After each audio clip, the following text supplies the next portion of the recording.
says 1,500 views. And we live now. All right. Well, everybody that's tuning in already, looks like I see a few jumping in now. I'll give them a second. Welcome everybody to Golden Dunkers Live, episode of Golden Dunkers Live. I'm your host, Kendal Shell, and today we have a super special episode. Probably the first episode, probably since Bobby Jackson, and I think it was John Thomas, where there are multiple guests. So we usually save the multiple guest episodes for important and special episodes, and we also don't have too many, I guess, brothers who have gone through the Gopher program. I guess if you count the Hollins brothers, according to all the announcers in the other than that, the actual real brothers, we had the Coleman brothers. So I guess without further ado, let's just welcome Dan and Joe Coleman. What's going on, y'all? What up, K-Dot? Good. Thanks for having us. Thanks for having us. Man. Before we get into everything, how y'all feeling, man? Just for historic purposes, it's January 7th, 2021. So just in case we play this back, how are y'all feeling? We're good. Better than yesterday. Yeah. Yeah, that's all that matters, man. Both in Minneapolis right now, currently, correct? Yep. Yep. So just making sure everybody's safe. But man, thanks for joining me today. Let's just get right into it. So obviously, anybody who's tuning in right now live as a Gophers diehard fan, probably, or anybody that's just aware of Gopher basketball, Minnesota basketball, or quite frankly, just basketball in general, the Coleman name is something that's known. So I'm glad you two could jump on today. And let's just talk a little bit about the Coleman name and basketball. I'm just going to open it up to you, DC, first, because I want to talk a little bit about what put the ball in y'all's hands, right? Like, how do we even come to be here in this conversation? And I'm assuming you might have something to do with Joe's answer, so I'll let you open it up here. Yeah. Well, our uncle, Ben Coleman, also played for the U, and I think he was my first tangible role model of somebody that was there and had got to where they wanted to be, and then like seeing the path to get there. So for me he was a huge influence on basketball and work ethic and all those things that go together to get to that level you want to be at. Okay, for sure. And you're saying your uncle Ben Coleman, and so for those of you who don't know, right, great Gopher basketball player for a little bit. Or can you talk just more about the history? Tucker, Ben Coleman, just as far as Minnesota. Yep. So he played with some good players, and then he ended up going to Maryland. Mm-hmm. So, and as far as growing up, where I guess what was the background with Ben Coleman growing up, high school wise in Minnesota hoop scene? So he was North Side born and raised. He played for North High. I think he was the first North Minneapolis player to make it D1 and first black, yeah. Yeah, so he was kind of in his own lane, and he ended up playing 10 or 15 years, I think 15 years total, and 10 years in the NBA. So he was a journeyman, but he did his thing. For sure. Man, that's something more people need to talk about. You always hear about some of these facts, but that's a pioneer in the game, to be honest. That's probably another conversation that we need to elevate and have more about. But we'll leave it at that, and we know that's just a legendary name. What about you, Joe? How did everything come to be with the hoop scene? Oh man, you already know. So started with my uncle, and I kind of trickled down to DC, and he's the one that put the ball in my hands, obviously, and I kind of just followed suit. I played a couple of sports growing up. Soccer is a gateway sport, and I played football and basketball, and I enjoyed football and everything. But having role models like my brother and my uncle playing basketball, I felt like that was the path I wanted to go down, so I followed suit. Okay. And growing up in the Minnesota hoop scene, what was it? Who'd y'all play with? Was it the same teams? What was it growing up middle school wise? What was even the scene like that times? I know it's a lot different now. You got kids playing AAU basketball in preschool. So what was that scene like for y'all growing up? Well, we're a little bit further apart, so my experience is way different than Joe's. But so we're eight years apart. Mm-hmm. AU was taken off, but it wasn't like what it is now. So I mean, it was kind of still at those early stages of AU. I mean, I want to say Troy Bell and and Howard Pulley, they were like right above me in terms of like doing Yeah. the thing on the AU circuit, but it was like fresh back then. So when we were in it, it was still rather new. By the time Joe got to it, it was a business. I mean, there were shoe contracts and exclusivity for brands and stuff. It's a totally different animal than it is now. I feel it. For sure. And for you, who were you playing with, Joe? Growing up, I played on Minneapolis South Side. A lot of local Southsiders played on the squad. I think I started with them in like 4th or 5th grade. Still cool with a lot of people that I grew up playing with them at that time. But the scene was fresh too. I mean, as far as like AAU, I went to Howard Pulley in high school. Still remember taking all those trips on the bus. Eating fast food. You know the grind when you're out there on the circuit. Mhm. So. We had a lot of those days, but I mean, it was fun. It was something that really taught us a lot of lessons along the way that, we weren't really going to learn just in Minnesota. And especially with the way just Minnesota high school league is, you don't really get to see as many talented players just playing in Minnesota. So being able to be in Howard Pulley and go coast to coast, go to LA, Houston, New York, things like that really exposed us to a lot of the other talent that's in the U.S. I feel you. That's tough. That's tough. During that time when y'all both played, is it safe to say you weren't able to travel during the high school seasons or during like the middle school seasons or anything like that across the country? Well, DC, you could. Yeah, actually, we did. We played at Duke and we played at West Virginia. So we played in a few, I don't know what they were called, but we played out of the state on a few high school tournaments. Mm-hmm. Okay. Yeah, so I think they were able to do that, but right when I think it was my sophomore year is when the Minnesota State High School League kind of implemented a rule about travel restrictions and about you only can travel 600 miles away, but like it's got to be there and back. So really, it's only 300 miles you could travel, and so they put that in I think 2010. But luckily, with Hopkins, we had with our team with Royce and Trent Lockett, Mike Brogues, Mark Will. Ray Cowles, all those guys, we had to. We actually already signed the contract to play in this Nike showcase in New York. So luckily, we were able to do that. But yeah, it's really a damper on a lot of the Minnesota talent, knowing that we can't really travel necessarily and really get exposed or get that exposure that a lot of players really need.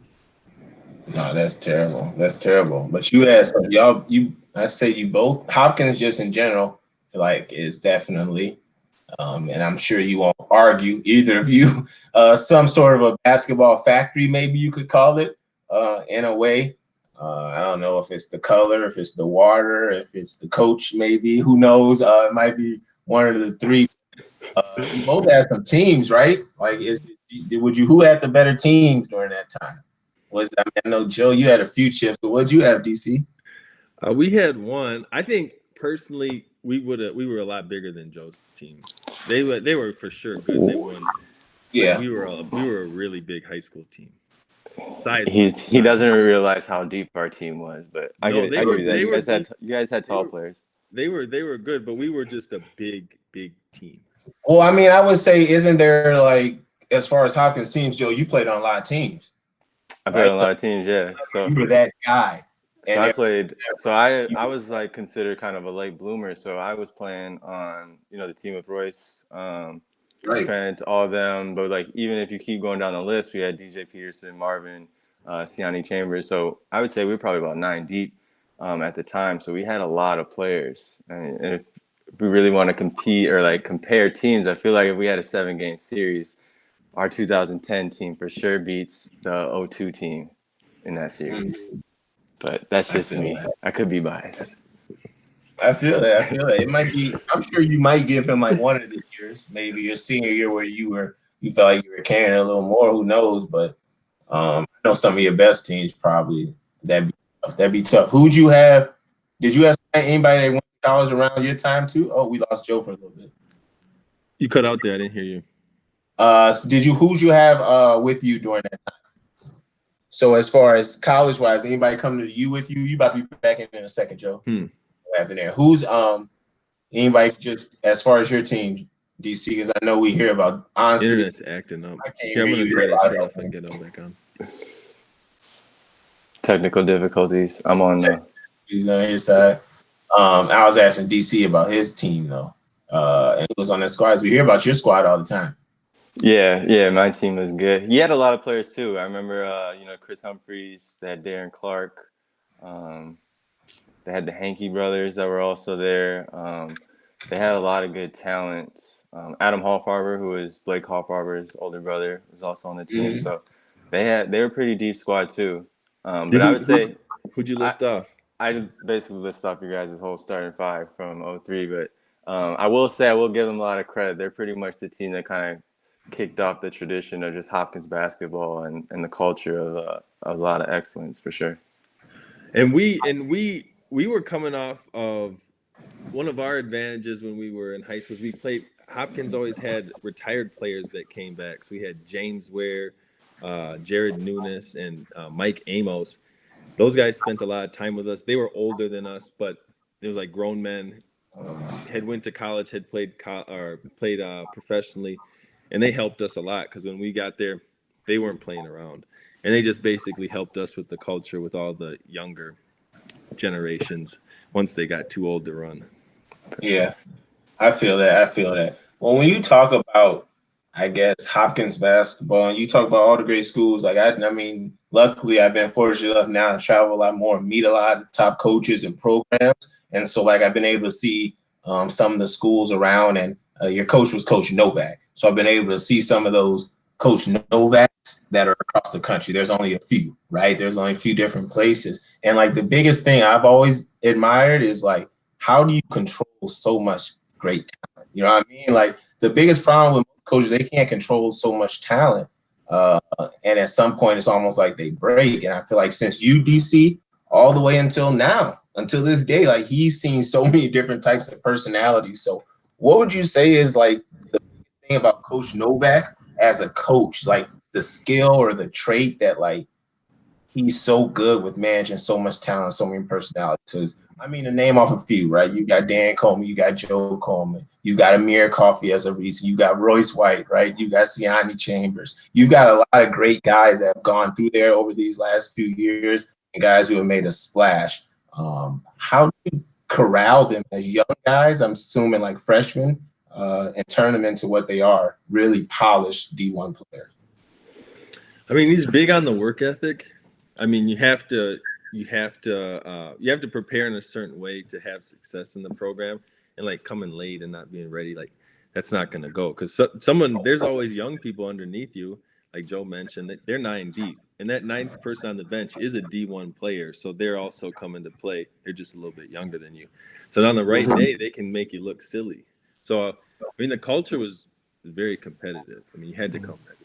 Mm-hmm. Yeah, I would definitely piggyback off that. I think just as far as, you're not necessarily born with talent, but you can definitely train to get that or like work towards it. And I think a lot of the people that came into Hopkins weren't necessarily someone that was like well recognized or someone that's just known as the truth or something like that. A lot of people came in knowing that, you got to put in the hours, you got to put in the work, you got to put in this time to develop and get better because the person in front of you is also doing the same things. And Coach Novak just did a really good job of building that culture. So I feel like once you start kind of implementing that with all your players from an early stage, that they start to realize what can be, what it is, and also they start to trust you. So I think that also helped Coach Novak as far as managing all the different personalities is the fact that like a lot of us still trust him. So whatever he was trying to preach to us at the end of the day, you kind of listen to what he said.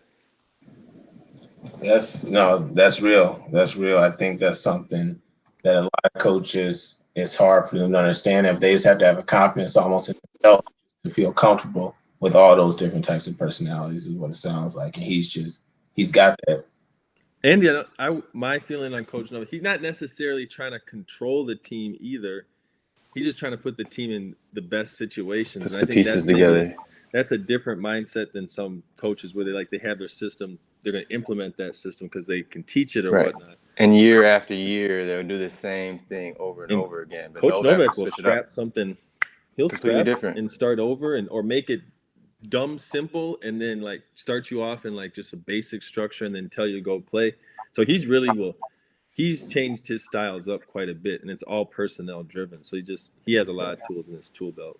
Yeah, and I think that's something a lot of coaches could, kind of take notes off of, is because you can't really switch up a player to play how your style is. You should switch up your coaching to how the players are, because that's what you have. That's what you got to work with. So if you got a lot of shooters, you should probably be shooting the ball a lot more. If you got a lot of people, if you're a lot better defensively, if you're a longer team, you kind of work towards maybe playing a zone or trying to play more, full court press, things like that. So he does a good job of adjusting. That's for sure.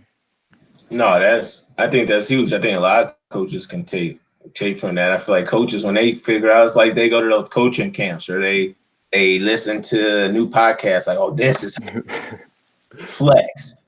Flex is it, right? We're about to get them with flex. Like they stay locked in on it. And it is a control thing, I think. Like you gotta be in control with it, but most coaches need to take note of that because it's a lot easier to change that than just change the player. Like that's like even when it comes to basketball training and training guys, like you should change your drills like just to cater to really what needs to or what's going to elevate them as a player. Did he like change workouts and things like that, like practice wise, like drills and things like that, just to cater to different styles, or was that usually the same? I mean, for the most part, they were all competitive drills. I mean, I'm pretty sure he was doing that the same with Joe. I wasn't like a part of that as much as I was overseas, but everything was a competitive drill. Everything had some sort of purpose, some sort of count, it was just always competing. So it didn't matter what the drill was. It was you against another person, 2 against 2, 3 on, 5 on, everything. A lot, yeah. Was it general, more like an NBA type style, college type style practice, like more competing, or was it? It was competing. It was structure. It was like a lot of development. You know how it was. Early on, you start with some shooting, light shooting, and you get the skill work in early, and then you kind of then evolve back into some of the teamwork and things like that. But if our shooting was off, or if there was something fundamentally that was off, we'd be doing that all practice, and we're not going to be running plays. We're not going to be focusing on some of the other things that a lot of coaches do on a daily basis, because he'll want to break down from the ground up and really correct it. And there'll be practices where we'll be in there for 3 hours, but we probably only been practicing for 45, because he'll stop a drill and explain it to us and really try to teach us why he's doing it and how it's going to benefit us and for the greater good of the team. And I think that's really something that set him apart. I feel no, for sure. I feel that. I want to talk. I mean, he's the leader. He's the spearhead. But the tradition is around Hopkins basketball, and I want to give maybe both of you or one of you a chance at your, I guess, political campaign, just to maybe solidify the answer to my next question, as who is the top basketball program to ever lace them up in the state of Minnesota. And the only reason I bring this up is because I think I've seen inklings, I know maybe a school over there called De La Salle's been a lot lately. I know Minnehaha, really actually surprised a few teams as of late, beat a team named LeBron James Jr. So I just want one of you maybe to talk just about Hopkins basketball and I guess really letting me know, is it still the basketball factory of Minnesota, or is there any competition that's kind of brewing their way? I guess I think it's for sure still the factory team in Minnesota, but there are still a lot of great teams coming up. Like you said, Minnehaha, De La Salle has always been traditionally good. Patrick Henry was back in the day when DC was playing. So there's still a lot of teams out there that are good. But as far as if you think about it, we kind of judge a lot of people or things just off their longevity. And if you think about it, we've had Hopkins going strong since 2002, and we're in 2021. So we've been going for a long time and producing a lot of good players. And, I think that kind of speaks for itself.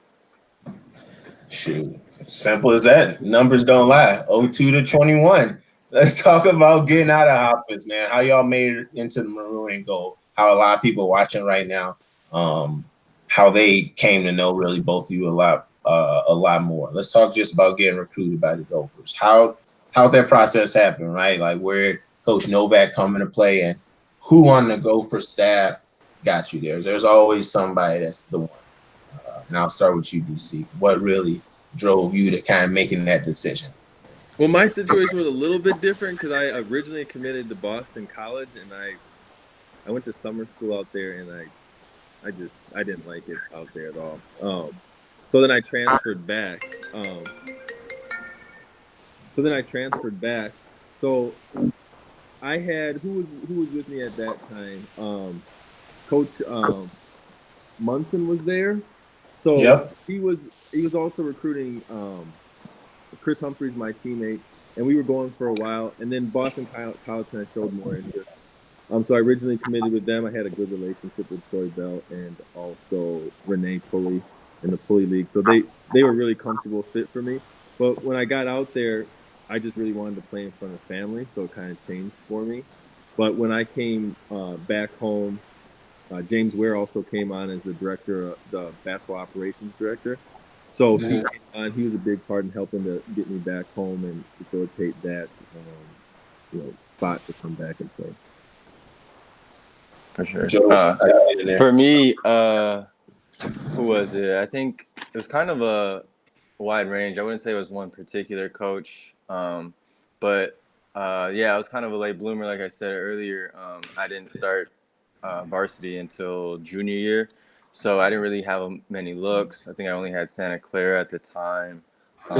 Luckily, kind of blew up right in my junior year, and I don't know if DC was there, but I had a good first few games, and I went to a Gopher game early in the season. Went down to the locker room, and I remember Tubby Smith just explaining to me that he'd like me to come be a Gopher, offer me a scholarship there. But I would say it was kind of like a whole collective group, kind of recruited me at the time, and so yeah, it was a good time. It was a good experience. I'm happy for it. That's what's up. Who, as far as playing for Tubby, so did you both play for Tubby? Correct. Tubby's first year was my senior year. Tubby's first year was your senior year. That's so. Oh, okay. So you had Munson for the 3. Yep. Well, we had Munson for 3, and then there was kind of a interim head coach. Kind of. Jim Molinari was there, so we kind of had 3 coaches for my time. Coach Mo for a That's little tough. bit. 3 head coaches. How A lot of different systems. And my next question was 2 coaches, but I guess now that I know it's 3. So with 3 coaches, I mean, what was the toughest part about that? Because I get that a lot too. Obviously, right? I'm one of few that had 2 coaches as well on the other side of it. What was the biggest difference for you during that time playing for those different coaches as a college kid? Like you got to put yourself in that college kid's mind right now. Just different philosophies. I mean, I think Coach Mo was more defensive minded. Coach Munson was a little more offensive minded, but he was also trying to do different defensive stuff. But at my time, the Big Ten was just such a wrestling league. There's so many big people. So it was kind of slow. Games were in the 50s. And then Tubby came in and he had a little bit faster pace to him, a little bit more free. Didn't want the SEC ball. He had a little more SEC in him, a little more freedom to score. Yeah. So just different styles, and because Coach Mo was very conservative, he'd almost want you to hold it to the end and play defense the whole game. Like he was a defensive-minded coach, pure and pure. Were you? I mean, as far as just the everyday approach, like was it different, right? Because I mean, for me, with Tubby and Coach Pitino, night and day, it was different. Like it was just completely different. So, like, was there a different just approach to the day to day as far as how you looked at the game and just how you're motivated to play the game? What did that look like? For me, I saw the biggest difference in how much workload they gave you. I mean, some coaches they just love to have you run up and down and do sprints, and yeah, it's great and looks good. But at some point, there's diminishing returns on running killers. I mean, at some point in the season, people lose their legs or they don't have as much. So I think Tubby was probably the most respectful coach of, we're going to get in, we're going to work hard, but we're not going to be out here just doing stuff to do it. It's got to have a purpose. And his philosophy was more like, I want my guys fresh. All right. Sure. That's good. That makes sense. That makes sense. During the time when you were playing, during that time, you said it was a wrestling league. You said 50. You said 50s. I couldn't let that one slide. That just sounded boring. It was 50s. It was 50s. Big Ten in my day. 60 was a high scoring game. They weren't letting you score. Nope. It was wrestling match. Guys were a lot bigger. and that was Were the rules still, different? Still people What was played the in the post difference? back then. You said what? I said people played in the post back then, like big old 7'1", 250 centers, and like everybody's getting out on the floor more, shooting threes. Were they playing? Were they calling the game looser? Would you say they call it a game looser in the Big Ten? Were the refs different? Was it a different type? Refs didn't blow their whistle. Yeah. No, there was not many foul calls. Not many foul calls. It was just different. It's almost like it kind of correlated with the NBA. Just as the NBA slowly softened up, the Big Ten slowly. It sounds like. I mean, you can watch now, guys. You can't really touch guys before. Just like maybe the example of like people talk about the Bulls to today's NBA back when Jordan was playing. Jordan was playing in a much more physical league. Big Ten was a much more physical league than it is now. Still a very physical league, but then it was you were wrestling. Was it? And I know, and Joe, you probably remember. Did you have like the Big Ten officials come talk to you, DC? Then like talk to you like before every season, the commissioner comes in, the referee, the lead referee, and he goes over film. AKA, he would go over Aaron Kraft doing dirty stuff on film and how to see that happen. Did he go over that type of stuff with y'all back then? Was that even a thing? That wasn't a thing for me. Yeah, see, and I feel like maybe it was just even from that upper end, like before every season at some point, like he came in, he went over the rule changes, right? Like whatever it may be, the 3-point line out or something about defensive 3 seconds, I think add or something like that, stuff like that. And then he would do like a highlight film of stuff you can't do. Do you remember that, Joe? Like, and I remember like I don't The want to only reason I remember it though is because I was on there one time.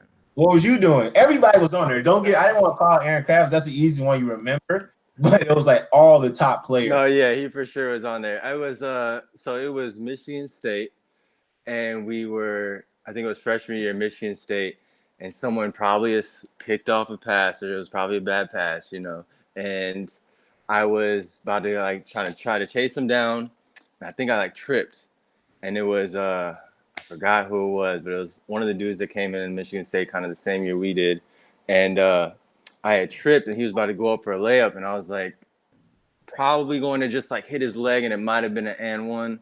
And I was like, there's no, like, I can't let that happen. So I kind of just tripped and fell, and I kind of just took him out with me. Do you remember that? It was at Michigan State. I ended up tackling him, and it was bad. I didn't mean to. I completely apologized. It was not a good look. I probably got a tech or something like that. But I just remember the next year, they were like, had a highlight film of all the things not to do, and it highlighted me. And I was just like, wow, they really put that on there. Yeah, I'm in the right. It was usually like stuff like, it was like sneaky stuff or stuff to do that might like not be seen, or like if coaches taught you like little old stuff like hitting a kid guy in the back of the leg, like they get a bump like sure. that. Yeah. Lock them up on the offensive rebound, throw your hands up, stuff like that. And I feel like that probably just kind of the equation of the game just kind of softened it up too, because you just couldn't even get away with stuff like that anymore. Like all the cameras, way more cameras on things. Yeah, you couldn't even fight. You couldn't even fight. Who was around during that time? Who was the best hoopers during that time for you, DC? Best big men, the one that you matched up against. I'm trying to just think back to that. Big men. 50-point time. They had to be all like 300 plus. Ohio State Greg Oden was a beast. I mean, Greg Oden. Well, never mind. That's all I needed to hear. That's all I needed to come right. Ohio State was one that we messed with quite a bit. Illinois was really tough as well. Wisconsin was always tough too.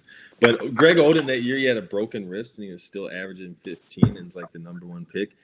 He was amazing. He was going crazy. He was dunking on everybody with a broken wrist. He did just the biggest gorilla, nastiest monkey dunks you could see. Like he would just go over the top of you and then pull you in the rim.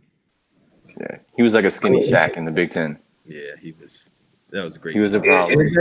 Is that the best compared a skinny Shaq? I mean, what was the hardest thing about his game? Was he just strong, like really strong and athletic mixed with it, or what? And just really long arms. Force him to shoot it. Like, what did you try to do? What was his strategy? Well, he developed a left-handed jump hook because he had a cast on his right hand, and he was shooting. Then he ended up shooting his free throws with his left hand.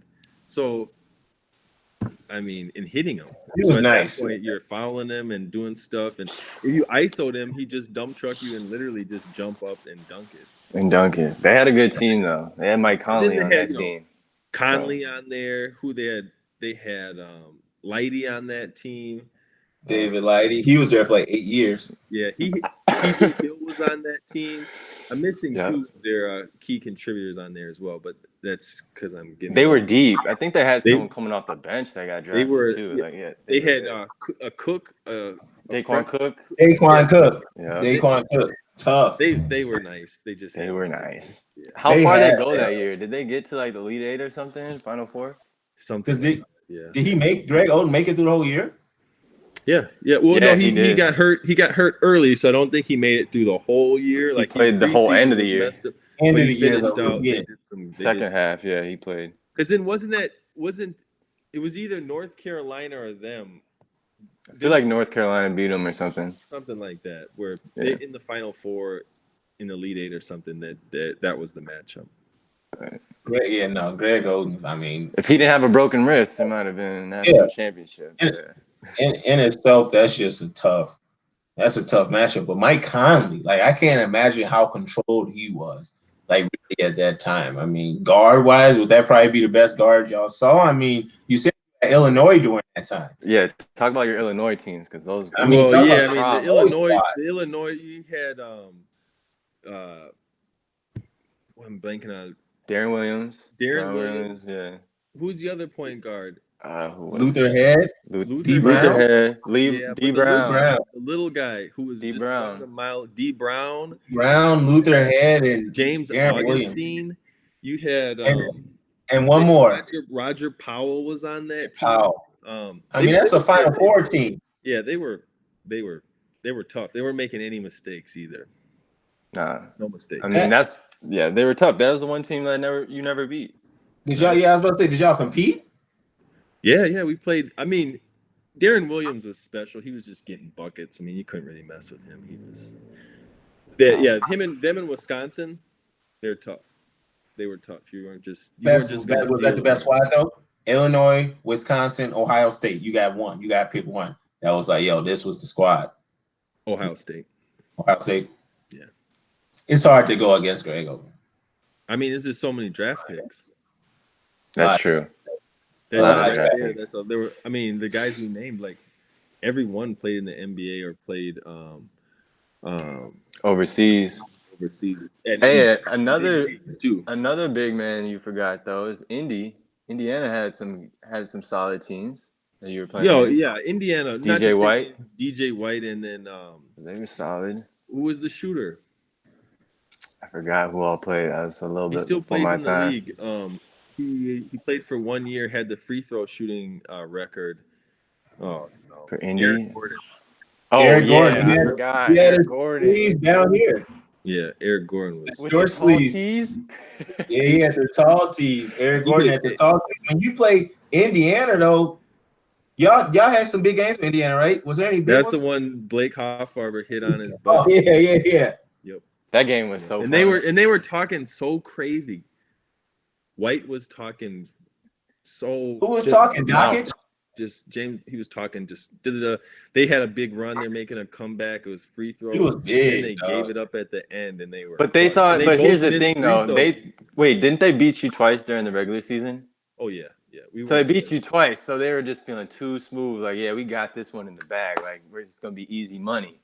Hey, not in the Big Ten. I'd be on the same thing. I'd be on the same thing, wouldn't you? They were tough. They thought it was They were tough. Eric Gordon was special because he was big, he was strong, he could shoot threes, he could pull up. And he was getting to the line. He hit free throws. He's just he set the freshman record for attempts at the line. And he shot like 80%. At the line and he didn't miss. 80%. Man, so when I see that Hoffarber shot, this is what they call it now, I only think about one person in this situation, and that's the person we all share, Coach Orlando Tubby Smith, and what was going on through his mind. Put yourself in Coach Tubby Smith's shoes during that timeout. What happened? Like, what was it? Was this the plan? Who was yelling at who? I know things were not calm. Well, Tubby's pretty. He's a smooth operator. The play was Right. not actually for Blake. It was for me to come across or something. But then Travis just threw a baseball pass on the money, just made a read in the play. They I don't know. They reacted to it, and then Hopkins got over and just he. But wasn't Blake Blake a just hit shots. freshman? Blake was a freshman, so Yeah. Indy had been thinking like, "There's no way they're just gonna throw the ball to a freshman and hit this game winner." So they probably had eyes on you and Mac. I mean, that's where Those the were the next two. Y'all were the seniors. That's where the decoy happened. Yeah, and then they forgot about Blake. Little did they know and Travis threw a great pass. It was on the money. Man, but I guess it sounded like it should have been you. I mean, it all happened so fast. There wasn't that much time, and I mean, sometimes it's not how you drew them up; it's just how they end up, and it worked out. So that's all that really matters. That was wow. What was the post game speech? What was it like? What was that whole process? What happened? From Tubby? Yeah, like how long did it take y'all to get into the locker room? Because every highlight I see y'all are in a pile. Oh yeah, everybody was geeked out of their mind. We weren't supposed to win that game, and our record that year was not stellar or anything. It was a rebuilding year, and things weren't going our way necessarily. So that was a big win for us, and it was devastating for them and what they were trying to do because they were a much higher ranked team. Yeah. Probably killed their seeding a little bit. Yeah, I mean, it messed some things up for us. It was great for us. Yeah, no, I feel that. And man, y'all had some squads then. I don't know if we got anything to beat them. Obviously, I played with Joe. And when you talk Indiana, Ohio State, those might be some squads too, though. What was the best squad you would say, though, Joe? Let's see. You gotta put in. Was strong when you played. A lot of pros matched up against you, laced them up against you during that time. Who would you? For sure. So we had, I'd say, number one, Indiana. You had Victor Oladipo on there. That was tough. Number one, as in the list, or number one ranked Indiana? I guess they were both. I guess they were both. They weren't after. They weren't after. For sure. But I would put them up there. Who else did we kind of go against head to head? What was it? Wisconsin was up there. I'm trying to think. Help me out here. Ohio State, though, freshman year. Ohio State, they killed us. Sullinger, he wasn't no Greg Oden, but Sullinger wasn't no. Sullinger was up there too, and they had some players. Let's see.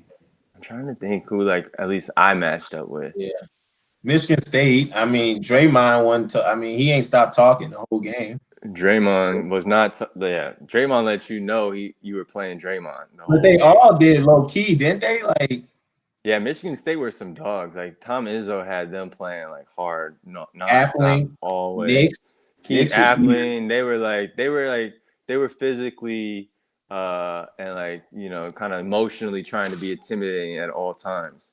And they were a fun team to play against. There and here in Minnesota. So I enjoy playing against them. Trying to think of a couple of other people that we really went against, but Michigan State and Indiana are probably the two. I mean, Michigan freshman year, Trey Burke. All world. We played against all world Michigan. I forgot about that. So for those you don't know, Trey Burke went off about 20-25 in the first half, 2011, 2012 against Minnesota. Coach Tubby Smith comes in the locker room and says, "Who is this kid? Is he?"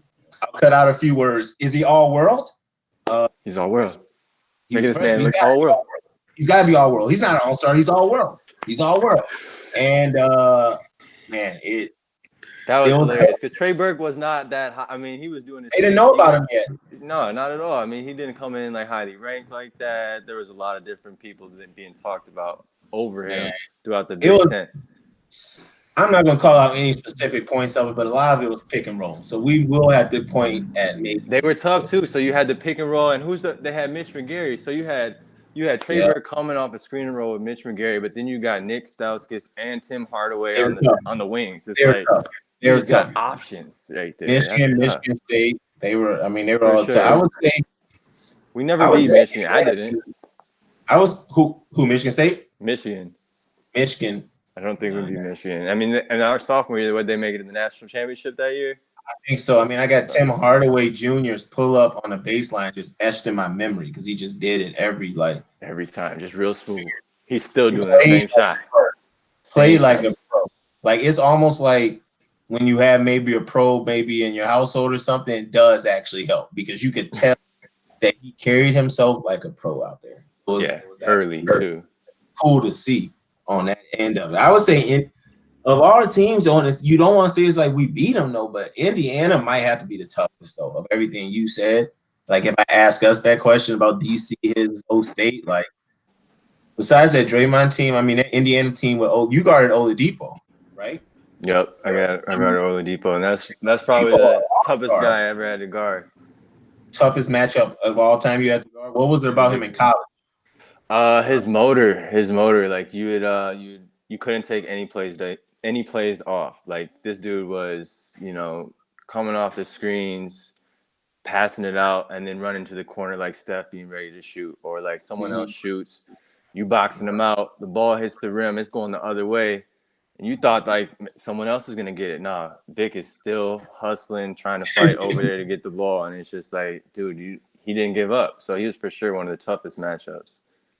He was an assassin. And he wasn't even highly ranked like that either. Like he's like the definition of just like hard work pays off, because he came into the Big Ten just like, I don't want to say average, but he wasn't like highly thought of like that. But each year he just kept getting better and better and better, and it showed. And then after, I think he was a junior when we were sophomores, man, he ends up getting drafted number 2 overall, and it just shows that like he put that work in, it'll pay off. He was tough. Like I don't know what it was about him, and I'm not gonna say he wasn't a player in Indiana, but he was an all-star, an NBA all-star. And typically you like to think you could call out the NBA all-stars on other teams. Maybe it was just because their team was so spread. It's how Tom Crean ran things. But like any of them could have been that NBA all-star. Like I wasn't gonna say necessarily Vic was that guy. Like that was the crazy part. Well, they had Cody Zeller, Jordan Halls, Watford. So they had a lot of players. Yogi Ferrell. And Yogi Ferrell, yeah, exactly. So I think that really just shows the importance of like team success, well then also just like amplify the individual success as well. Because without their overall team success, I don't think you can say Vic is going to be a number 2 overall pick, and then Cody Zeller is going to go 4 or 5, whatever he did. You know what I'm saying? So they did their thing for sure. They're a tough team. You talk about Vic like growing in college, becoming a better player. I want to talk a little bit just about player development in college. I want to talk a little bit just about that process, being in it, where you guys started, where you ended, and now both being very knowledgeable basketball minds. Looking back on it, like, what is it that you need to do to get guys just to be developed? Like, what is that you need to focus on? Is it just catering to each guy, or is there specific things you would say that gets guys to where they need to be? Because it's very easy, I guess. You're so busy, right? You're so tired. It's hard to put a focus on individual work. You know what I mean? And I feel like that's probably the toughest problem. Like, you lose your legs by the end of it. Like, you can't just be practicing all day and then go in the gym and just get shots up without some type of purpose. Being basketball minds and being guys in that position right now, what would you say is like the biggest thing for guys to develop their game? Is it just watching a lot of film? Is it finding training on the side? Is it doing your own training? Or what is it aside from just going over the same plays and the same schemes with the coach? I mean, it's all the above. I mean, the more you put into it, the more and that you're ultimately going to get out of it. But it's also it's even just focus. You get some guys, a lot of things going on. Like you said, they're tired, family stuff, school stuff. The guys that are able to focus and lock in, that's a big part of it too. It's not necessarily that you need to be out there for 3 to 5 hours or whatever, but in that 2 hours, how focused was it? I think that's the biggest thing, is guys that can lock in, not spending all this time on it, but when you are doing it, that's all you're thinking about. Yeah. There you can elevate yourself much better. Yeah, for sure. I think now looking back on just how our careers panned out and how you see other players succeed that you didn't think would succeed, I think it comes down to a lot of the little things. Attention to detail, being able to take care of your body, being available, not being hurt, Being able to get enough rest, get enough sleep. You're so busy on a day-to-day basis with school, basketball, life, study hall, things like that, and everything aside, that you can kind of get away from thinking about, oh, should I stretch, should I rolled out, should I make sure I got that massage that I needed on my knee, or things like that. And if you're able to also kind of do those things along the way and stay focused on that, and not veer away, then I think that'll go a long way over time, because those little things really do pay off. I mean, if your body's not right, if your legs aren't feeling right, you're missing that layup, or your free throw's short to win the game. And those little things are what the pros are looking at. You go 80% from the line, you're looking a lot better than the guy that's going 72. And that just comes from a lot of different things that kind of add up over time.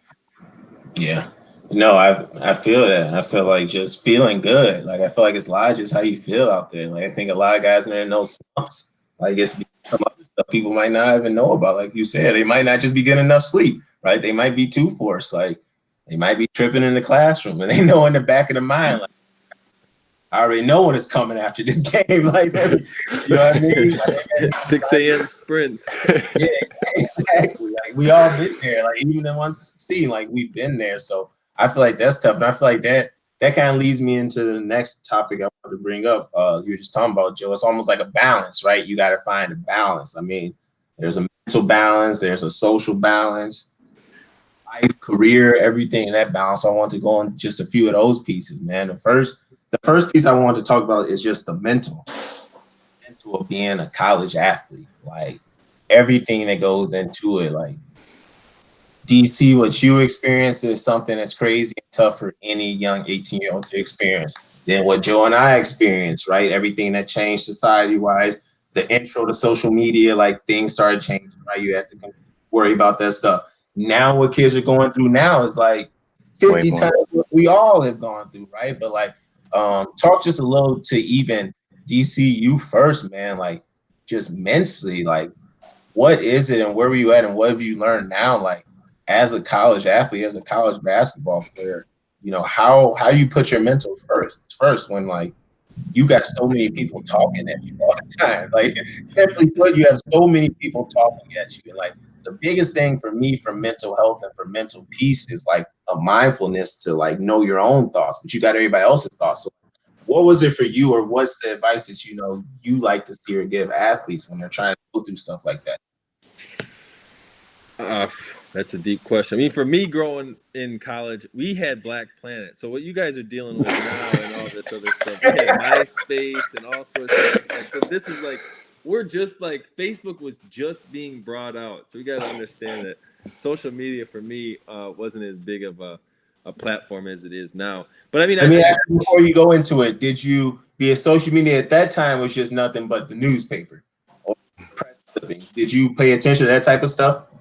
Yeah, I mean, there was that was a thing, but it's not like now where if an article goes out about you or something, like, people have direct access with you. We had Nokia phones with little hoop straps on them. Like, it wasn't what we're dealing with now, where basically you can get a hold of anyone in the world, if you really want to, through some sort of social media platform or whatever.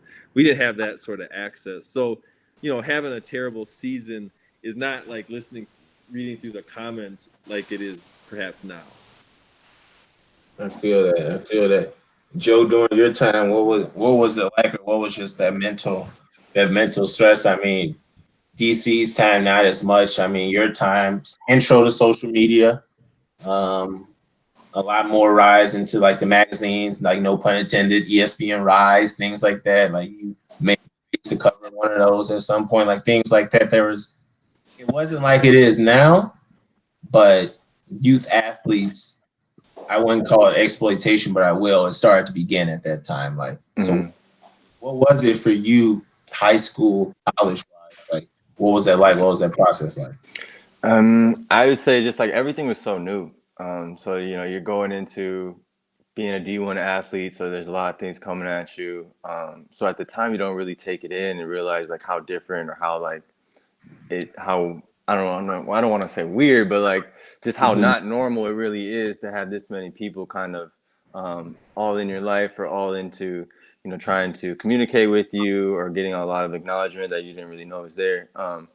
It was cool though. I mean, you got a lot of praise. I mean, it was fun being able to just be living in my hometown and having a lot of people recognize me for being able to play sports and being able in basketball and being successful in that area.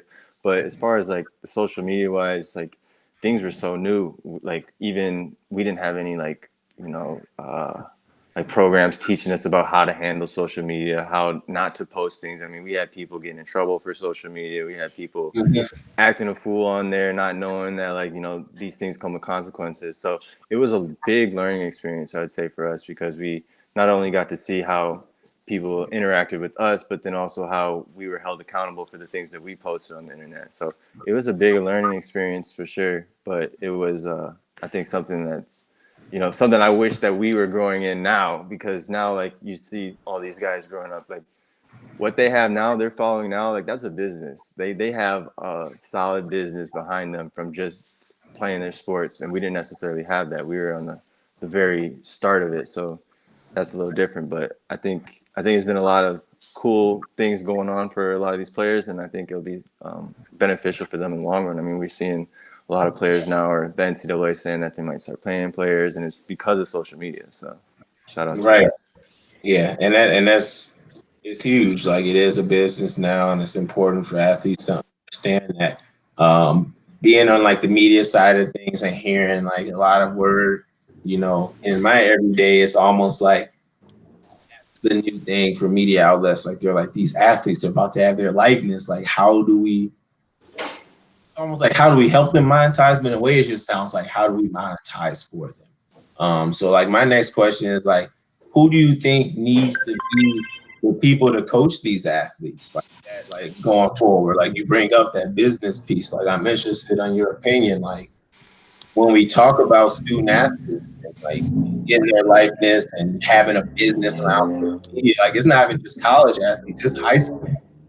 If you put yourself in that position right now, like you think that's something where high school basketball coaches need to start bringing in like coaches dedicated to that type of stuff, or what does that look like? Because essentially we need to start looking at them as pros now. Like pros have athlete relations, have PR people, like that's the type of stuff we need to think of for these athletes. But to keep their mental sane and like to keep them focused on actually hooping, like what would you say? Like who needs to start talking to these guys about that type of stuff?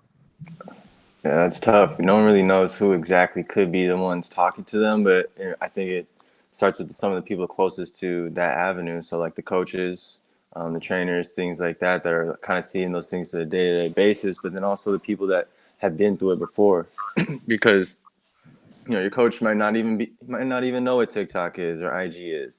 So it's like, how is that person going to tell you what to do, not to do, things like that. So I think just having players that came a little bit before you, that have realized like what they could have had if they had what you have, and so being able to just teach them and preach to them the importance of being able to post things that are acceptable for the greater public to see and not get you in trouble and not lead you down a path that you don't want to go down. So I think it's a kind of a tough question to see who's the right person to kind of like help you monetize that following that you have. But at the end of the day, the players, it's your phone. So if you really want to save yourself, just don't be posting.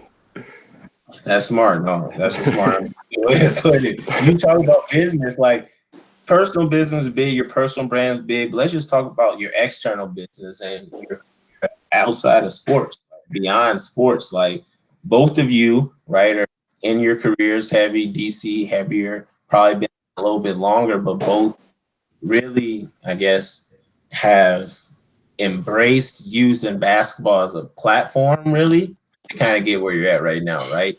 And whether it was after school or when you were pro, but we all could probably agree during college, you probably weren't too clear on what you want to do, right? You weren't too clear on what career you want to go into. So I just wanted to talk about athlete career development. I mean, that's something I'm huge on. That's something I'm always working with every day with coaches, with organizations, with companies, whatever it may be, because I just feel like as athletes, we aren't always given the proper tools to understand what we want to do when the ball stops bouncing. Like we see the commercials, we see the generic stuff they give us, but like when I wanted to make it happen in college and really get stuff done, I couldn't because we had practice, because we had to travel, and there was only one option, and it was a youth studies class. And I said no.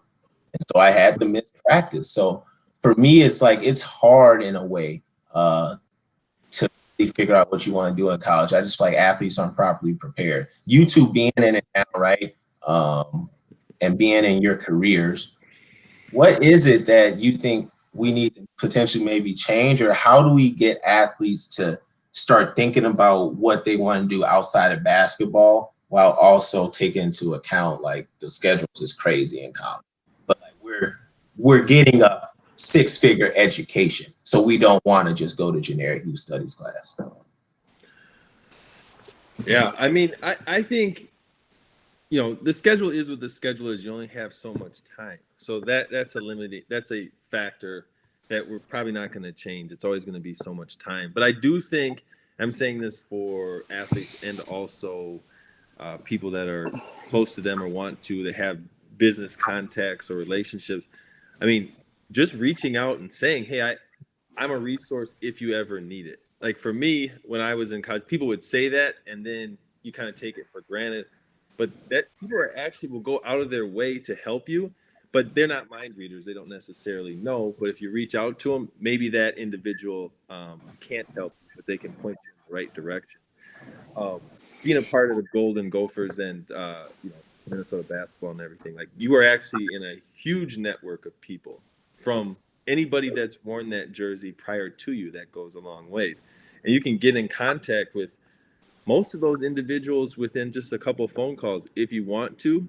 And I don't think that a lot of athletes understand that. I know I didn't when I was in school. Yeah, I mean, of course, because when you're coming into school, you're thinking ball is life. I'm going to the league, and we all think that. So when you have like these meetings or like these, you know, Golden Dunker things where you're like connecting, it's kind of hard for. I mean, I know it was for me, and I'm sure it was for you too, Kendall. Is like when you're 18. I mean, I came in at 17 years old. When you come in that young, 17, 18 years old, what a 45, 50-year-old person is saying to you is just way over your head. You're like, I'm not there yet. I don't know what you're talking about. Like, I'm trying to. So I think being able to just, you know, finding a way to break down to a lot of these younger guys what's important to you for the future and what you really want to achieve. Because what you're looking for, you can get it without dribbling the ball. And I think that's something that's really important as far as, you know, trying to just get them to understand is that, like, if you want wealth, if you want to, you know, live comfortably, you don't have to do it dribbling the basketball. And it's also like, if it is ball is life, you know, you can have multiple streams of income. So you can do a side hustle too. You can do this as well. So start thinking that way. But it's hard when it's coming from someone that you're not used to or someone you're not like had a full conversations with. So I think the important thing is just, you know, you are the average of the people you hang around. So if we can get, you know, some of these younger guys to start, you know, being around some of the older guys more authentically rather than just a one dinner every 3 months, I think that would probably go a long way. Yeah, that makes sense. I feel like that like brings into the fact I always thought about when we were sitting on the Golden Dunkers board now, right? So being on the Golden Dunkers, I always think like every time I hear something they're doing for the team, I'm like, oh, like you did that for us? Like why didn't I know about any of this, right? When I was there, and it's like we would do these dinners after practice. After practice, yeah. When we all tired. We got study hall in 30 minutes. We got to eat real fast. We shake a few hands and we forget the next day. And it's, I get it, but it was almost checking a box, I feel like. And I just sure. got to be a way that we got to, like, how do we get that point across? Like, I feel like we all know the point, but how do we get that point across? And like you said, in a more everyday conversational way, like it can't always be some planned out 6 month ahead event. Right. Yeah. Yeah. They just gotta I feel like just the more you hang around the right people, the more you start taking them in, and it'll happen more authentically. Because, you know, when someone's just telling you something, you'll take it in, you'll listen to it, but you're not really hearing them, you know? So, you know, being able to be in a room, maybe catch a game, watch a couple NBA games, just chill, kick it, and really get to like feel what the person's saying from you to you. will kind of go a lot longer than, you know, just having a dinner once in a while. Because I know for me, half the time, you know, you meet 20 people in one night after practice, you're not remembering that conversation. So, you know, finding a way to, you know, maybe just get into an environment where it's more comfortable for the players, and then putting the people that we want around them then might kind of help them, you know, kind of, you know, take in what you're saying and, you know, the guidance that you're giving. I mean, and that's in the moment, but also after the moment when you graduate. I'm just saying this to other players: do reach out to people, do network. People want to help you, but I don't think that message is necessarily pushed that hard to make it just like 100% open door policy that you can pretty much reach out to most people that have worn the same jersey as you, and they will help you or steer you in the right direction. For sure.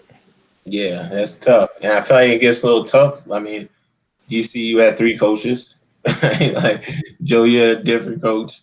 I had a different coach and another coach. Like it's hard, you know, it's hard. I feel like back then we almost feel like we're like in separate kind of windows of teams, you know, but I think there is definitely something where it starts with people like us, the players can relate to, connect. And I think that just goes across the board, just all these youth sports in general. Because I think guys just getting reached the right way. And for me, it's like you hear these same stories about 1, 2, 3 guys that don't make it just because they make the same mistake that somebody made a year or two before. And it's like we could stop this. Like we saw this coming because we saw our guy go through the same thing. And that's that's the biggest thing for me. Did either of y'all have time to do any internships in college? Nope. And I don't remember anyone being like, you need to do this internship. And so I think I mean, if that's they wanted probably you one for of the biggest summer things school, I you pretty heard. much were slammed. Right. Yeah, 2 And classes. I feel like the only people like once in a while were able to get that summer school class into an internship. So it kind of like was a 2-for-1. But if it wasn't that, then you weren't getting that internship. Yeah.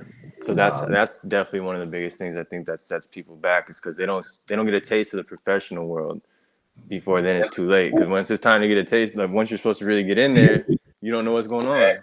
Exactly. It's a whole different ballgame being in there in the HR system as a full-time employee versus an intern. And you got you locked in there. And yeah, you're right. It's you don't even get your feet wet in college. And that's a big piece. And again, I think that goes a long way. Because I mean, after school, when you were done, like ultimately the ball stopped bouncing for both. So when that ball stopped bouncing, what was that transition process? Like what was it? Were you like, oh, I gotta get into? Like what was it? For me, I mean, it was late, so I was a big kid until 30. I was playing for quite a while. Definitely. Oh, we lost DC. I hear him. I'll let you start. You should log back out. Log in. Yeah. I mean, for me, what was the question again? The transition? Yeah, just the transition, just as far as like when the ball stopped bouncing, or when you just not even when the ball stopped bouncing, when you finally had time to look to get a job or do stuff. What's that transition like? Really was the question. Like what? Yeah. What So luckily for me, I had DC to kind of you know, that was set an example, so I was able to kind of see how he went about things. Saw how he was living overseas, but my last year in school, I went through a lot of injuries. I went through a couple surgeries on my foot, so I kind of knew Father Time was not on my side, and it was about to be a wrap. So, you know, I started thinking long term, and so that transition wasn't, I wouldn't say terrible for me. I kind of knew it was coming. I knew how it was. You know, and they tell us all the time, you about to be a 9 to 5. Like not everyone goes pros, so you know. So I've been hearing it for a few years. So when that time came, I couldn't have been mad. Hey, I gotta be real though. I gotta be real. The amount of times jokingly, I'm not gonna say it was just one coach. Coaches say that. It's just like a term, right? If you're not gonna leave. But when I went to my first day at work and they told me I'd be there at 8 a.m., really? Been telling me all my life I was a 9 to 5 and it ain't even 9? It's 8 to 5. But keep going. Yeah, so I mean that just kind of prepared me. I kind of knew it was coming. But you know, I got an internship my last year. You know, as far as when I transferred, I got that extra year of school. So during that last year, I got an internship with a good company, and I was able to get my feet wet kind of before I really had to buckle down and get that 9 to 5. So I was lucky to get that for sure. I feel that. I feel that. And for you during we lost DC during that time. Well, like when you went into the work environment and you are coming into this environment with no internship experience, when you come into this environment with no past work experience, like what's your thought? Did you go into it like, all right, it's a practice, it's a game? Like what? Like I need fire. You walk this a whole new business, not class. Man, I just try to keep the same skill set. I mean, control what you can control what you can control. So, like, if it comes to showing up on time, having a good attitude, positive attitude, working hard as you can, always being willing to learn and take advice. That's kind of some of the biggest things that I kind of went into the workforce with, and it ended up paying off for sure. For sure, for sure. No, that makes sense. DC, same with you. Your process is a little different. You're overseas, right? So you played a little overseas basketball. So take us through that process of the transition. So like last year overseas, like how would you know? Like, all right, I'm done over here. Was it food? What was it? I didn't really know that I was going to retire in the moment. I had my last year. It had a team. I ended up hurting myself and hurt my elbow, my right elbow, and because of that, I couldn't shoot everything. It was like a touchy injury where it was like a tendon. I don't know. Long story short, season we won the championship and we ended up winning, but like it was the business side of basketball really turned me off at that point because they were trying to like prescribe surgeries when I didn't need to have surgery because they didn't kick to their insurance and just things that just turned me off. So after that season, I was like, well, I didn't get a contract right away, and I was just like, I'm done. And then just got into real estate full time since then. But you saved. Yeah. You saved your bread. Yeah, A lot of people don't do. I was investing in purchasing houses while I was playing too, so it wasn't like. Talk to me a little bit about that as you're hooping, as you overseas. How that come to be? You started. Well, our dad has been doing some rental stuff, and then also our uncle Ben. He had been into restaurants, apartments, and stuff like that. So I had seen how it was, growing up a little bit. So I had an idea that that's what I wanted to have on the side. And when I'm overseas, you can't really spend the money. You're traveling a lot, so on and so forth. So you're always able to hold some, have something to show at the end of it. So I was just basically buying properties back in 2008 when kind of the downturn happened, and from then we've just been growing since. When you say you buying companies in 2008, are you literally scouting these companies while you're overseas as an overseas basketball player? Do you have somebody on the ground making stuff happen in Minneapolis? What does that process look like? You overseas hooping? Really, I was just coming back home and during the summer trying to buy rental properties. That was basically something that I was prioritizing when I was coming back. And then when I retired, I ended up getting my real estate license. So I've been helping certain clients and more of investor in single family homes, but we do a lot of retail sales. So it kind of just morphed into real estate and different avenues of real estate income and profession. Lots of rentals, lots of flips. We have a couple of restaurants, so we do a lot of different things. When you're doing stuff like that, is that a direct correlation to basketball? Do you see any type like it's an on the go type industry? Obviously, Yeah, I mean it's very similar to sports in like the entrepreneurial spirit of it. Like you have to individually get up and go to make it happen. No different than sports, and it's competitive. A little bit.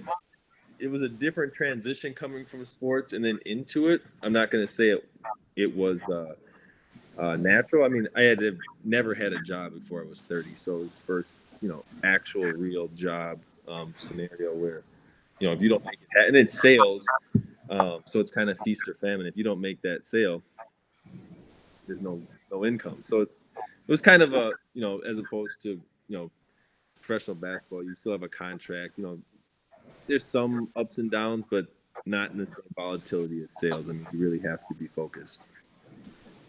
Feel that. Joe, have you tapped in a little bit with everything going on the real estate side? I tapped in a little bit. I'm just recently got my second property, multifamily, so I'm still new to the game, but definitely progressing, and thanks to him, following in his footsteps. DC, would you say that some like any pro athlete that has that time, like real estate, that's something you can do? Like, is that something that did you feel stretched?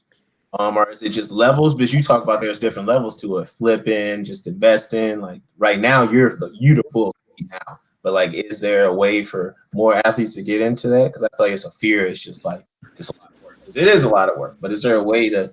Yeah, it's not passive. Like when people talk about real estate and they say passive, that's kind of a misnomer. Can it be passive? Yeah, it's probably true, but it is something that you can do on the side. I think everybody should have you know, real estate in there. If you're putting money in the stock market and that's an invest, I don't see why it doesn't make sense to also then diversify in having some sort of tangible, real asset that you can go see, monitor. And there's a bunch of tax write-offs. There's a number of reasons why real estate makes sense. And I do think most more athletes should get into it. It doesn't need to be this big thing. It can be, you know, I have some money, I'm going to do the stock thing, but then also invest in duplexes or 4 units or something, just to be more diversified. And then there's just a lot of benefits that you can have tax-wise. I think it makes sense. Is it what's the toughest part about it for you? Just asking, just wondering. Well, at the level that we're, you know, what we're doing, we're kind of like a small construction company, and that's not really like my formal upbringing. So that was like a learning curve. You know, having to deal with a bunch of subcontractors, having to purchase materials, having to sell the properties, having to do acquisitions. So in my model, I carry a lot of different hats, and I'm doing a lot of different things at this point because we're still growing. But I wouldn't change it for anything. I mean, there's no other thing that I could have had this much control over. So essentially, I can make a flip house or an apartment building. I create that product.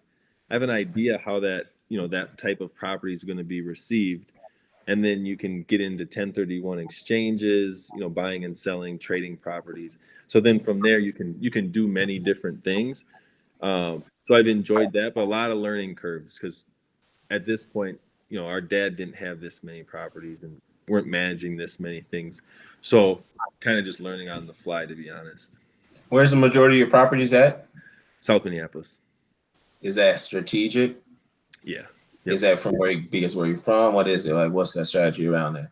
It's where we're from. So a lot of these neighborhoods that interest me, like they're neighborhoods that we also grew up in. So one part of our portfolio is we do a lot of low income housing, some things like that. So I'll do a flip, and then, you know, I partner with some nonprofit agencies, and then they'll place a tenant that's in there. And a lot of times they're out of the homeless shelter, so we're putting them into like a very nice place. So that's kind of one of the things that we're doing now is a lot of low income housing. With that, so it sounds like then a lot of these athletes, man, if they're coming from Minneapolis or any other city, like maybe looking back into their neighborhood and that route, that seems like the way to go. Yeah, I mean, it's a great option. I don't see why not, especially if you're able to. You know, you don't need to put all your eggs in one basket, but I think it makes sense to participate in real estate. I mean, you know, for a lot of reasons. For sure. I mean, if you want to build that long-term generational wealth, that's the way to go. And I think a lot more people from Minneapolis need to kind of get into real estate. I mean, Kendall, you know, we went to dinner with Devin George before he finished his complex or things that he's working on now. You know, he was telling us the vision. He was telling us the vision, and now he's got it completed and he's doing his thing. So I think a lot of players could kind of follow suit. Definitely. It's like, and Devin's a good example of somebody that I feel like just us or anybody else for current Gopher guys or current college guys, like it can be that same example. Like It was more so we just saw how D. George was moving and how he was making things happen. He didn't even have to verbally say it. You see, like, oh, we probably should be a part of that. Like, I don't know how to be a part of it, but that seems like something that we should be a part of. And that's the biggest thing. But I want to talk, just wrap things up, man, about some of these guys. We talked a little bit about reaching out and talking to, players or guys like you. But yeah, how do they go about that? How do they go about reaching out to the people that's going to help them along the way? Like, just going on social media? Is it finding the right context? Like, what's your advice to guys potentially may watch or just get a hold of this younger guys or guys in college, just anywhere? I mean, even maybe guys that have graduated and they don't know what to do right now, because you know how it is. Like, there's guys that probably graduated in the last 1 or 2 or 3 years that are like, hey, like, right now, like, what? I mean, how do you go about reaching out and making those connections? I mean, I think everyone has social media platforms, so I would reach out to them on there and then ask the question. Like, don't be, I'm interested in X, Y, and Z. I saw that you're interested in this. Can you tell me a little bit more about what you're doing? And that could be the intro, and then set the meeting and meet them. And then you can take so many little bits of information and nuggets from other people. And most likely, if they're older than you, they also have resources that they can share with you. So you can really shorten your learning curve by being open and asking questions. Don't try to do everything yourself. There's so much to learn. That reach out to people, and if you have resources, which you do, you should use them. Yeah, I think. I mean, right now it's obviously a pandemic, so right now things are a little tougher to meet face to face. But just getting more FaceTime. I mean, if we had, those dinners that we're talking about once every 2 weeks, a couple times a month, maybe 3 times a month, if we had it more regularly, then we might start, just building up that authentic relationship with that person, and then they'll feel more comfortable asking those questions. Because a lot of the times, like, we knew who to talk to if we wanted to get an answer, but it's like, we don't really know this guy. Like, I don't feel comfortable just reaching out. Like, we don't even like emailing our professors really. So how are we gonna reach out to someone about helping us? So I think just being able to get more FaceTime organically, where everyone feels comfortable, and then so the players trust you too. Because at the end of the day, like, no one trusts people they don't know. And so being able to just be in front of them, be cool, talk the shit, talk about how, like, they might have got dubbed last game or how they could play better, just like breaking that barrier down, I think is the biggest thing. That is, I think that's the biggest thing for sure.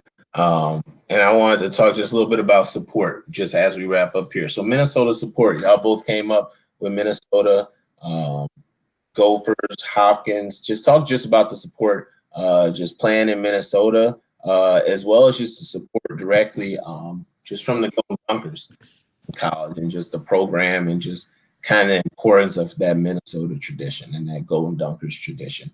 Just because I know being on the board of the Golden Dunkers over these last 4 years, I get stories of people that come.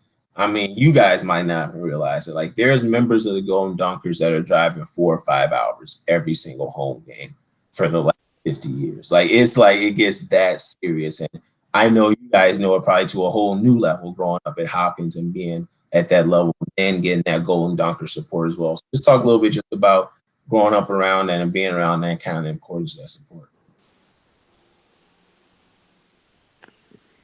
Well, I think, that was one of the biggest reasons why I came home, was just the support. Because, I mean, in Minnesota, it just feels like Minnesota basketball, it is a big thing. And you don't necessarily know that in the moment. But when you leave and come back and watch, how much energy is going into each game, each event, it's a big deal. You shouldn't take it for granted, and definitely enjoy it in the moment. But definitely use your time wisely, because it doesn't last that long, and it's a special time in your life. For sure. I mean, for me, I use basketball as a vehicle, so that's why I was able to transfer out to California and play at St. Mary's. But at the end of the day, after my injuries, I wanted that Minnesota support or that Minnesota recognition. So I decided to transfer back and ended up graduating from the U of M. So I wanted to make sure that I was graduating and getting that piece of paper from somewhere that I could see myself living, but also being around the people that supported me through the years. So I think it's big, and it's it's only going to get better, with people like you on the board, being able to bring people together more often. I think it can really elevate, the importance and the influence that they have on the players.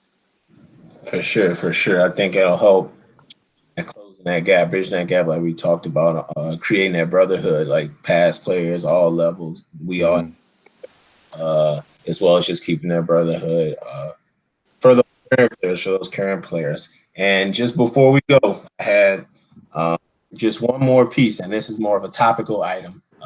High school basketball, Minnesota high school basketball right now. If you guys aren't living under a rock, Minnesota high school basketball is the topic of everything. And like Joe, you talked about earlier, DC, you guys kind of started that with Hopkins. You started that Hopkins tradition. And Hopkins, most would agree, really kind of started this millennium off as really being that team. And now where we're at with things, like, it's the talk everywhere. If you go to any media outlet, oh, they play basketball in Minnesota? Like, oh, it's not just hockey. I wanted you to really just to talk to that growth from Joe, you watching DC back then, just to now where it's at. Is that something that surprises you? Is this something that they've been waiting for a while, that's been destined to happen? And where do you see it going? Because, I mean, you're seeing a lot of guys, a lot of great pro guys now, and a lot of great high school talent you're hearing about across the country. So I want to just finish it off here. I would always say when we would go on these Howard Pulley trips and then we're going across the country, these dudes were 6'10", 6'11", 6'7" point guards, like across the board, height out of this world, right? But we were competing.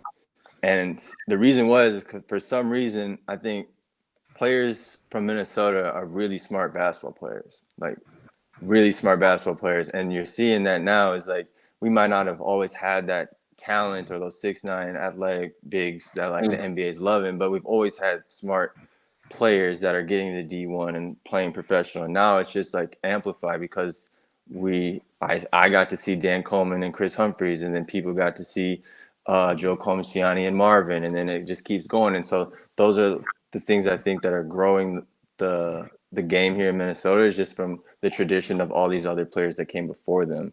And I think they're just really smart players. I mean, we got 4 players drafted in the NBA this year, which is unheard of. We haven't had 4 players in the last 4 years. So it's it just came out of nowhere. It's just like, that's why people are so confused by it. Like, what is it? What happened? Yeah. Switch or what? It's been brewing, but now it's just like, now it's starting to show. And I think next year we're going to have more players drafted, and I think it's just going to continue to grow from here. Is that what you saw from the DC? You kind of got this ball rolling back in the day. Your days, days. We're definitely getting our respect. I mean, as Minnesota basketball, I think it's always been real fundamentals, like Joe said, smart players. But now we're starting to get a lot more people in the NBA, and that's what's really nice to see from an old guy perspective. Is seeing guys really being able to get to where they want to be, and change their families and all that stuff. So it's great to see. No, yeah, I think it's a level of respect that like you always want and you fight for, especially when you get to college. Like DC, when you was to Boston College, like that was probably the first time you started wearing Minnesota like really proudly on your chest. Like, I'm from Minnesota, like this is where we come from. And now I feel like you can really say that because it's proven out here. Like, these guys are making it happen. And to that point earlier, and I don't want to nag on, I don't want the high school league to get too mad at me, but it's ridiculous that players and teams, there's any type of restriction on being able to travel and play, because a lot of that is guys not seeing guys, and it's more so video and highlights, and they don't get the eye test because they just hear the hype and they're like, oh, they're not really that great out there. And I think a lot of guys probably miss out on just because the opportunity and the exposure isn't there, and they don't really.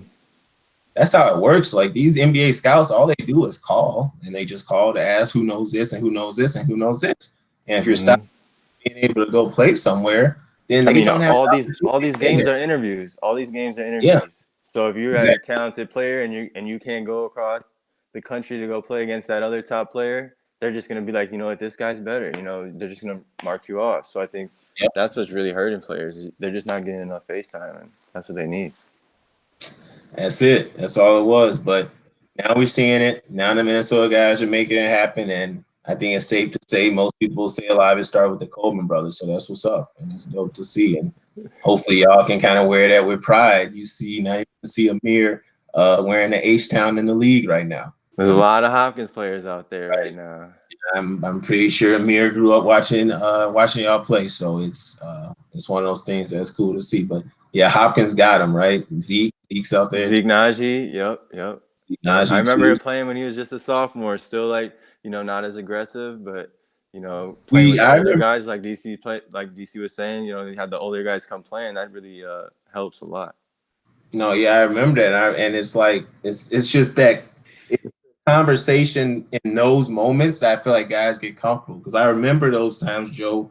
We went there, and Siani actually came back too to hop into the open gym, and then Zeke was really young. I think they had another big man, Hestrom, at the time he was young, and I remember you were not taking it easy on him, but then after you told him like, yo, you gotta be doing this, but like when we were and like. It was like, I remember like Siani don't stop talking. I remember Siani from back Pro-Am, he didn't stop talking. I knew I was like, oh man, boy, like it must be something that I think Siani, Royce, and you, like those are the first three Hopkins people I met, and all three of y'all talked crazy. So I was like, okay, I should have met DC. He didn't seem like somebody that talked that crazy to me. We kind of had that like just Kobe Bryant Mamba mentality, just like eat or be killed type thing. So Right. that's how it was over there. So it's like, I don't care if you are in 3rd grade, 7th grade, or you're a senior, you're going to get this work. And that's just kind of how the culture was. That's what's up, man. That's a real hoop culture, and that's a Minnesota hoops culture. But man, I'll let y'all go here. Is there anything else you two might want to add? Thank you. Thanks for having us. Yeah, we appreciate it. Shout out to all the Golden Dunkers and everyone else viewing this. We appreciate you guys, and thanks for having us. Yes, for sure. No, I'm glad we can get y'all here. We can hear some of that insight, man, and hear some of those stories, because that's a lot of. I've being from Minnesota, being here is crazy to say, almost 10 years now, since 2011. I know it's crazy to say that. Since It went quick. It's like I've grown into the culture, and I just know how important the Hopkins culture is and how important the Coleman name is in basketball just around Minnesota. So I know I appreciate it. It's an honor just to have that interview. But I appreciate your time. And thank you, everybody, for listening. We still have some tuners in here, so appreciate you. And we will see you next time on Golden Dunkers Live. Thank you. Thanks, everyone. Appreciate it.